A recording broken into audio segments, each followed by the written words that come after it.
সুপ্রিয় শিক্ষার্থীবৃন্দরা, তোমরা কেমন আছো? আশা করি ভালো আছো। আমি শিশির কুমার বিশ্বাস, সহকারী প্রধান শিক্ষক, চট্টগ্রাম মাধ্যমিক বিদ্যালয়। আজ তোমাদের নবম শ্রেণীর ষষ্ঠ অধ্যায় থেকে গত সপ্তাহে যে ক্লাসটা করেছিলাম তারই পুনরাবৃত্তি এবং নতুন একটা বিষয় সম্পর্কে আলোচনা করব। গত অধ্যায়ে আমরা কি নিয়ে আলোচনা করেছিলাম?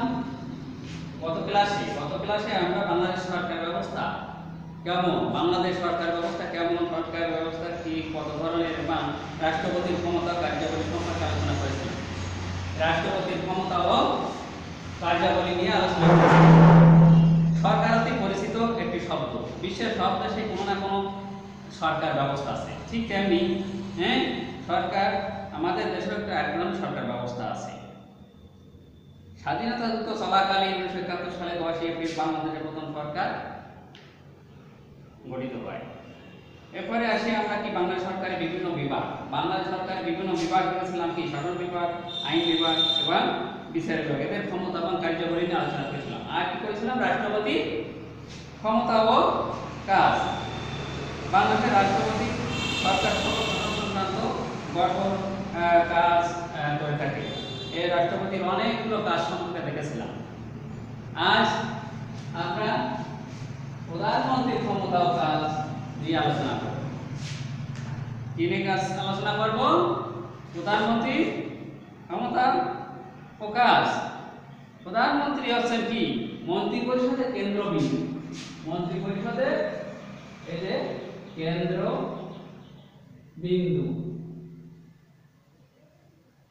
কেন্দ্রবিন্দু, এই প্রধানমন্ত্রীকে ঘিরে মন্ত্রিসভা পরিচালিত হয়। এই যে একটা সংবিধান আছে, সংবিধান অনুযায়ী রাষ্ট্রপতি প্রধানমন্ত্রী মন্ত্রিপরিষদের কেন্দ্রপতি এবং সরকার প্রধান। প্রধানমন্ত্রী সরকার প্রধান, তাকে কেন্দ্র করে বাংলাদেশের শাসনকার্য পরিচালিত হয়। এই প্রধানমন্ত্রীকে কেন্দ্র করে বাংলাদেশের শাসনকার্য পরিচালিত হয়। প্রধানমন্ত্রী ও তার মন্ত্রিসভা দেশের প্রকৃত শাসক।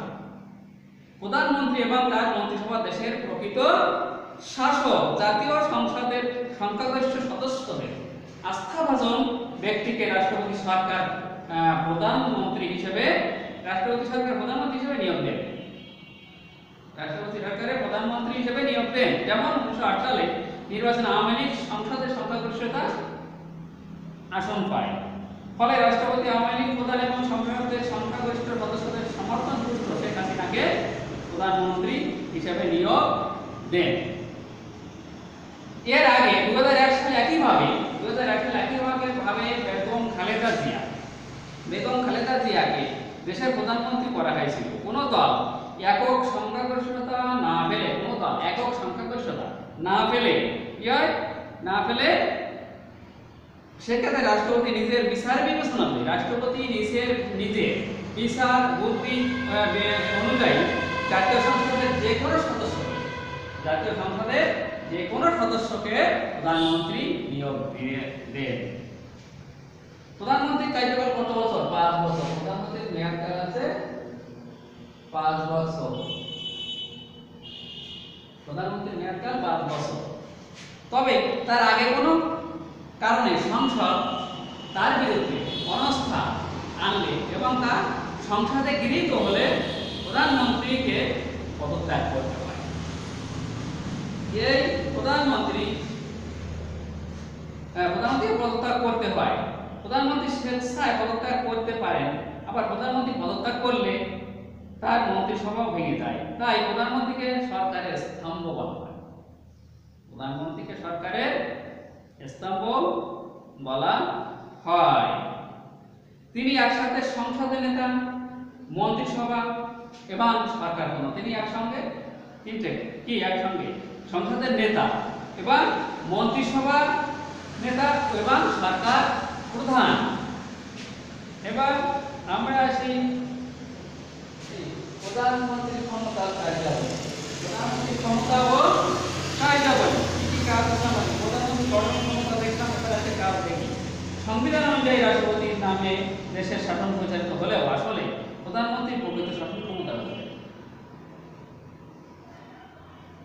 সংবিধান অনুযায়ী রাষ্ট্রপতির নামে দেশের সকল ক্ষমতা পরিচালিত হলেও আসলে সর্বায় ক্ষমতার অধিকারী হলেন বা প্রকৃত শাসক হলেন প্রধানমন্ত্রী। মন্ত্রিপরিষদের সহযোগিতায় তিনি শাসন সংক্রান্ত সকল দায়িত্ব পালন করেন। মন্ত্রিপরিষদের সদস্যদের সহযোগিতায় তিনি শাসন সংক্রান্ত সকল বিষয়ে দায়িত্ব পালন করেন। তার পরামর্শ অনুযায়ী রাষ্ট্রপতি প্রধানমন্ত্রী, তার মানে প্রধানমন্ত্রীর পরামর্শ অনুযায়ী রাষ্ট্রপতি, মন্ত্রী, রাষ্ট্রের উচ্চপদস্থ কর্মকর্তা, বিদেশের রাষ্ট্রদূত ইত্যাদি নিয়োগ দেন। তাহলে পরবর্তী কাজে আসে কি? প্রধানমন্ত্রী মন্ত্রিপরিষদের প্রধান। পরবর্তী কাজ হচ্ছে প্রধানমন্ত্রী মন্ত্রিপরিষদের প্রধান। তিনি মন্ত্রিসভার সদস্য সংখ্যা নির্ধারণ করেন, মন্ত্রিপরিষদের সদস্য সংখ্যা নির্ধারণ করেন ও মন্ত্রীদের মধ্যে দপ্তর বন্টন করেন। মন্ত্রীদের মধ্যে একটা দপ্তর বন্টন করেন। মন্ত্রীদের কাজ আবার তদারকিও করেন। মন্ত্রীদের কাজ তদারকিও করেন। তিনি মন্ত্রণালয়ের কাজের মধ্যে একটা সমন্বয়, মন্ত্রণালয়ের কাজের মধ্যে একটা সমন্বয় সাধন করেন। সকল গুরুত্বপূর্ণ বিষয়ে মন্ত্রীগণ প্রধানমন্ত্রীর পরামর্শ ও অনুমোদন নিয়ে কাজ করেন। সকল মন্ত্রীগণের প্রধানমন্ত্রী পরামর্শ এবং অনুমোদন নিয়ে কাজ করেন। তিনি যে কোনো মন্ত্রীকে তার পদ থেকে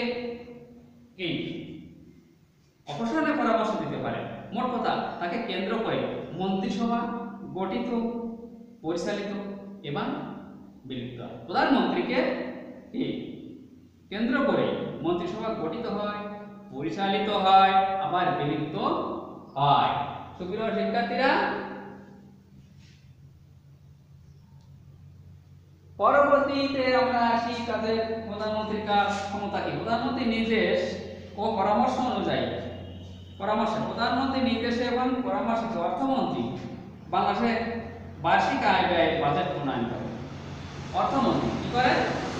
প্রধানমন্ত্রীর পরামর্শ অনুযায়ী বা তার নির্দেশ অনুযায়ী একটা বার্ষিক, প্রতি বছর বার্ষিক একটা আয় ব্যয়ের একটা বাজেট হয়। আয় ব্যয়ের একটা জাতীয় একটা বাজেট প্রণয়ন করে ও সংসদ সেটা উপস্থাপন করে। তাই এটা একটা গুরুত্বপূর্ণ কাজ প্রধানমন্ত্রীর কি? নির্দেশ এবং পরামর্শ অনুযায়ী অর্থমন্ত্রী এটা কি করবে?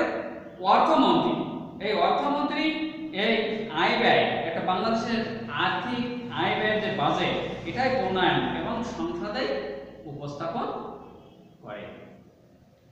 এরপরে প্রধানমন্ত্রী জাতীয়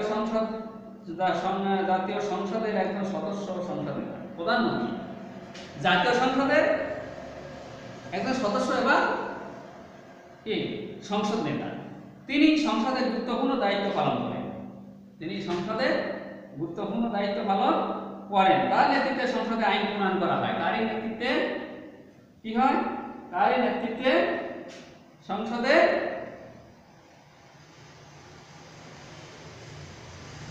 আইন প্রণয়ন করা হয়। প্রধানমন্ত্রীর নেতৃত্বে সংসদে আইন প্রণয়ন করা হয়। তিনি জাতীয় সংসদের অধিবেশন আহ্বান করেন, আবার স্থগিত বা ভেঙে দিয়ে রাষ্ট্রপতিকে পরামর্শ দেন। যে কিছুদিন পরে জাতীয় সংসদের অধিবেশন তিনি আহ্বান করতে পারছেন, আবার স্থগিত বা ভেঙে দিয়ে রাষ্ট্রপতিকে পরামর্শ দেন।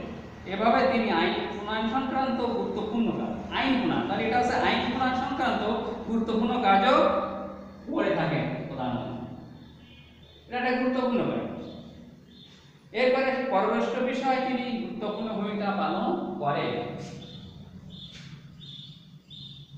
পররাষ্ট্র বিষয়েও তিনি গুরুত্বপূর্ণ দায়িত্ব পালন করেন। তার নেতৃত্বে সংসদে আইন প্রণয়ন করা হয়। তিনি জাতীয় সংসদের অধিবেশন আহ্বান, স্থগিত বা ভেঙে দিতে রাষ্ট্রপতি পরামর্শ দেন। এভাবে তিনি আইন প্রণয়ন সংক্রান্ত গুরুত্বপূর্ণ কাজ করে থাকেন। পররাষ্ট্র বিষয় পরে আসি। পররাষ্ট্র বিষয়ে তিনি গুরুত্বপূর্ণ ভূমিকা পালন করেন। প্রধানমন্ত্রীর সম্মতি ছাড়া কোনো আন্তর্জাতিক চুক্তি সম্পাদিত, প্রধানমন্ত্রীর সম্মতি ছাড়া কোনো আন্তর্জাতিক চুক্তি সম্পাদিত হতে পারে না। আন্তর্জাতিক সম্মেলনে তিনি রাষ্ট্রের প্রতিনিধিত্ব করেন। আন্তর্জাতিক কোনো সম্মেলনে ডাক পড়লে তিনি তার প্রতিনিধিত্ব, রাষ্ট্রের প্রতিনিধিত্ব করবেন ব্যক্তিরা প্রধানমন্ত্রী। পররাষ্ট্র বিষয়ে তিনি গুরুত্বপূর্ণ ভূমিকা পালন করেন। প্রধানমন্ত্রীর সম্মতি ছাড়া কোনো আন্তর্জাতিক চুক্তি সম্পাদিত হতে পারে না। আন্তর্জাতিক সম্মেলনে তিনি রাষ্ট্রের প্রতিনিধিত্ব করেন। এটা হলো। এবারে দেশের জরুরি অবস্থায়, যখন দেশে কোনো জরুরি অবস্থা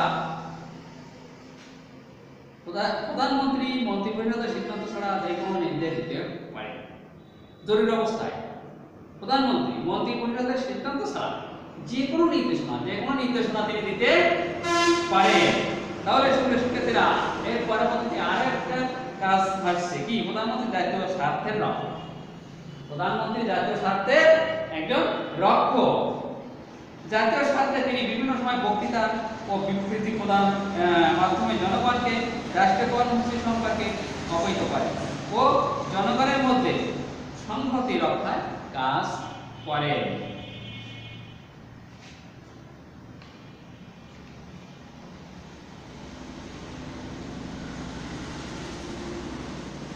প্রিয় শিক্ষার্থীরা, তাহলে কাজ কি কাজ, আমরা অনেকগুলো প্রধানমন্ত্রীর ক্ষমতা ও কাজ নিয়ে ইতিমধ্যে আলোচনা করেছি। এর পরবর্তীতে আসে মন্ত্রী পরিষদ, এরপরে মন্ত্রী পরিষদের ক্ষমতা ও কার্যাবলী। মন্ত্রী পরিষদের ক্ষমতা ও কার্যাবলী এটা নিয়ে আমি আগামী ক্লাসে আলোচনা করব। আজ তোমাদের এই পর্যন্ত কি শিখলাম আমরা? আজ আমরা শিখলাম যে বাংলাদেশের শাসন ব্যবস্থায় প্রধানমন্ত্রী ক্ষমতা কার, প্রধানমন্ত্রীর গঠন, ক্ষমতা, তারপরে তার বিভিন্ন কার্যাবলী সম্পর্কে আজকে জানতে পারলাম। ঠিক আছে, তোমাদের অশেষ ধন্যবাদ। আমার আগামী ক্লাসে নিমন্ত্রণ জানিয়ে আজকের মতো এখানে সমাপ্ত করছি। সবাই ভালো থাকো।